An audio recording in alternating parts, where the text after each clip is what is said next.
Hello, everybody, and welcome back for another round of World Talks here on TVP World. My name is Don Arleth.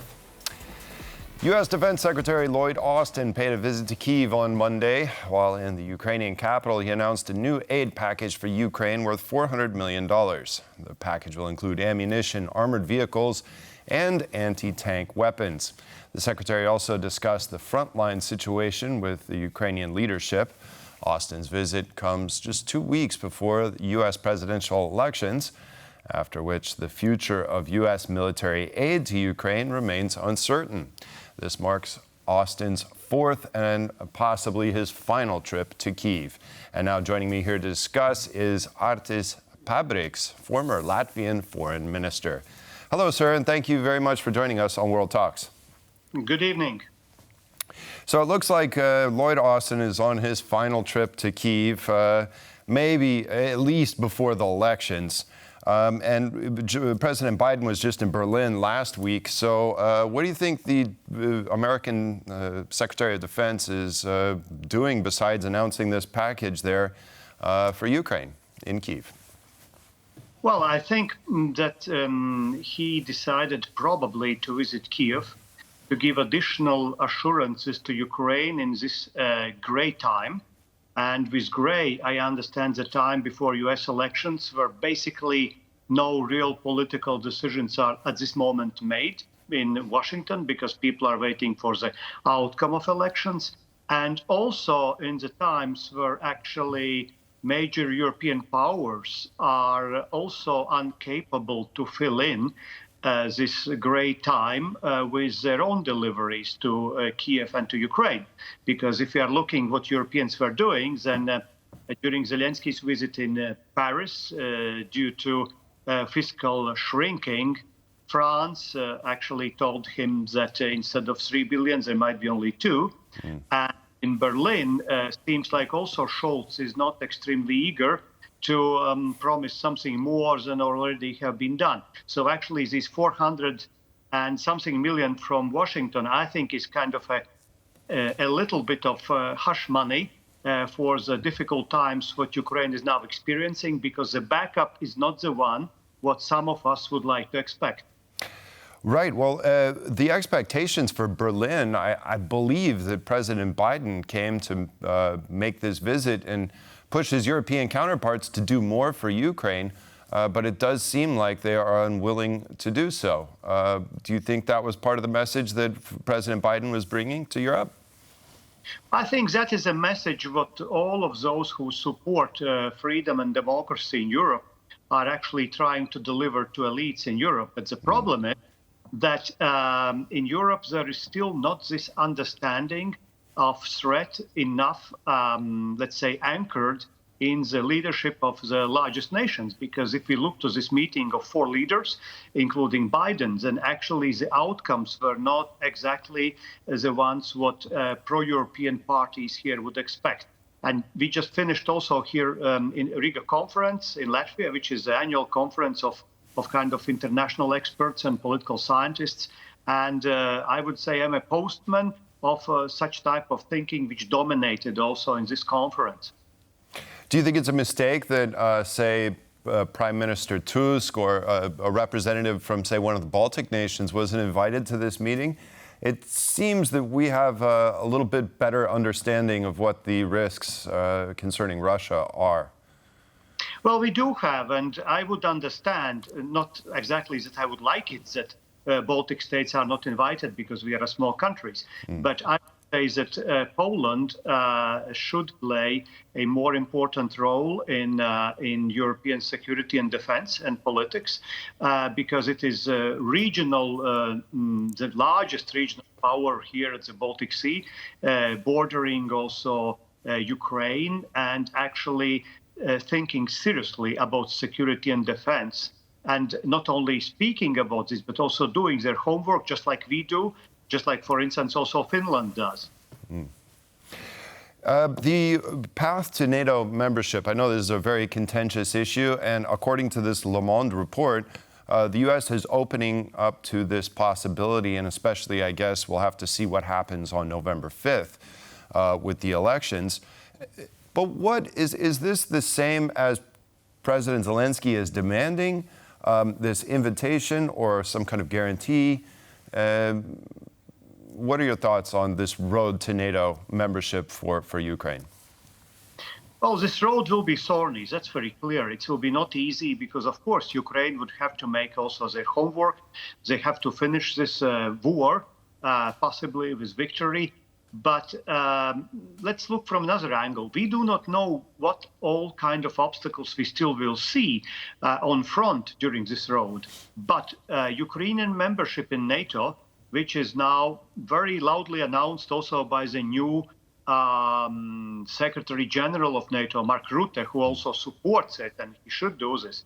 It is the only alternative which we have if we would like to preserve those freedoms that we enjoy, if we don't want to be again back into the, let's say, the nails of former Soviet Union or of Russia. So Ukraine in NATO, this is a guarantee also of our security. And unfortunately, we still have a lot of work to do to convince our allies about this unreversible fact for us.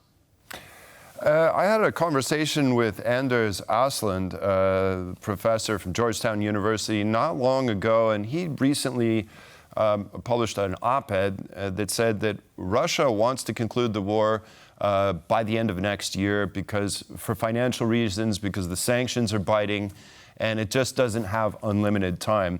In order to do this, $50 billion per year needs to be given to Ukraine. Is it possible that we can spend now to save later? Look, I think we have been, as a West, we have been delaying the assistance to Ukraine, and also the numbers were not there where they should be, and also permissions, for instance, to use weapons for Ukraine is also not there. So yes, there is a pressure for Russia to try to end this war next year because despite that there are very high level of pain, because Russian society is used to very simple life and very small demands. They are, of course, also feeling this war. And another factor which forces Russia for attempts to end this war is also their military capacity, because they have been relying very much on their storage capacity of former weapons, old weapons. At this moment, they are becoming empty. But let's not underestimate Russian allies, also North Korea, Iran, and in many ways also China. While they are supporting more and more Russia, the West actually is still hindering their support. And that is a problem for the outcome of the war. Yes, and this report of North Korean soldiers, a contingent of perhaps 10,000, maybe 12,000, there are different reports, being trained in Russia and potentially will enter the battlefield either in Kursk or in occupied Ukraine. What does that do? What type of response should that elicit, not only from Europe, but from the United States as well? Well, first of all, it's clear that Russian allies are becoming closer to the warring part, which is Russia. So what West could do? Well, first of all, again and again, I have to repeat, get serious about the wartime economy, increase production, and deliver this to Ukraine. Secondly, we must understand that without additional payments also in our societies, we will not be capable to end this war in our favor. And thirdly, this should be done already the day before yesterday, not when Koreans are at the Ukrainian border. Lift all the restrictions for use of Western weapons in Ukrainian war against Russia. So these are simple steps which should be done. Absolutely. Now, what do you think the major hindrance to that is? Why do you think the Americans are dragging their feet? And for sure, if the U.S. doesn't make up its mind, Germany will never come along either. What do you think are the particular reasons? Well, first of all, I think it is a wrong thinking on the leadership in Europe that they should look all the time what Americans are doing, because if Europeans want to be capable to defend their own continent, they must also be capable to make strategic decisions to support Ukraine. So I think here Scholz is simply hiding behind the back of some decision makers in Washington. Secondly, I would say that all the experts in military, in special services, also in US, they understand, I think, the situation with Russia and Ukraine quite clearly. But something is missing in this connection line between the experts and political decision makers. Obviously, there is either the lack of courage among those who make decisions or some other reason, but the information is there. The question is why they do not take into account people who are experts in such matters. Do you think there's a misconception of these Russian threats and this further drawing of red lines that have constantly been crossed since February of 2022? So therefore, we are imposing our own red lines and self-restricting ourselves?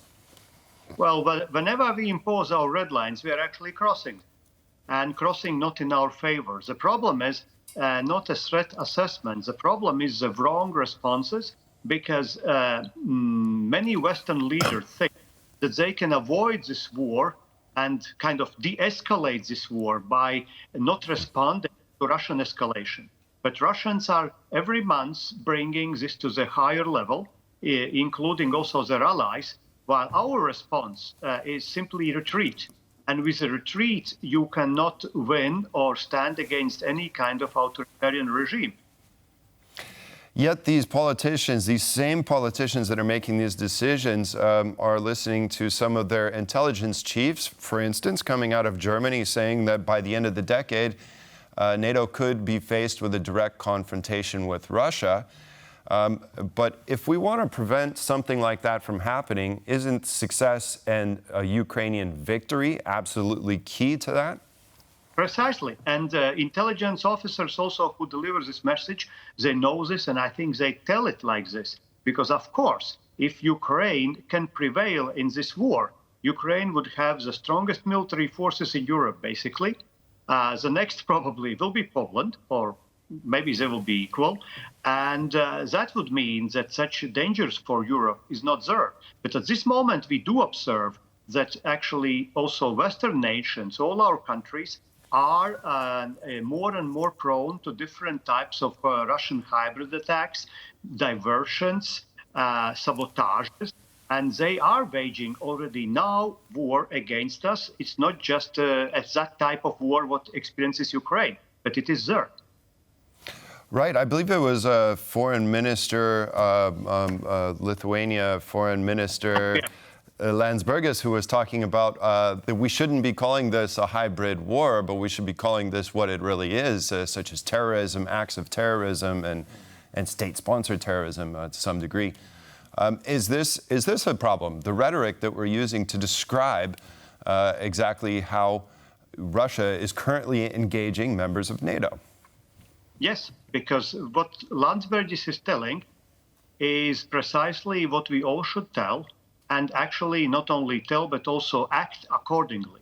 And as we already have been speaking a few minutes earlier, Baltic states, Poland, also Finland, maybe some other nations, we are doing what we are saying. Some others are saying, maybe supporting or giving unwavering support, but they are to say words of victory, to tell that end of this war should be a victory for democracies. And if we don't do this, then we will simply in future experience a new crisis, new wars, and not only in Europe, but maybe also in Pacific or somewhere else, because we make wrong choices at this moment, or our leadership is making wrong choices. Yep. Well, I think hopefully some of these Western leaders will heed this advice coming from our region. Artis Pabriks, former Latvian foreign minister, thank you for the conversation. Thank you very much. And that concludes this edition of World Talks. Thank you for joining us, and stay with us for more here on TVP World.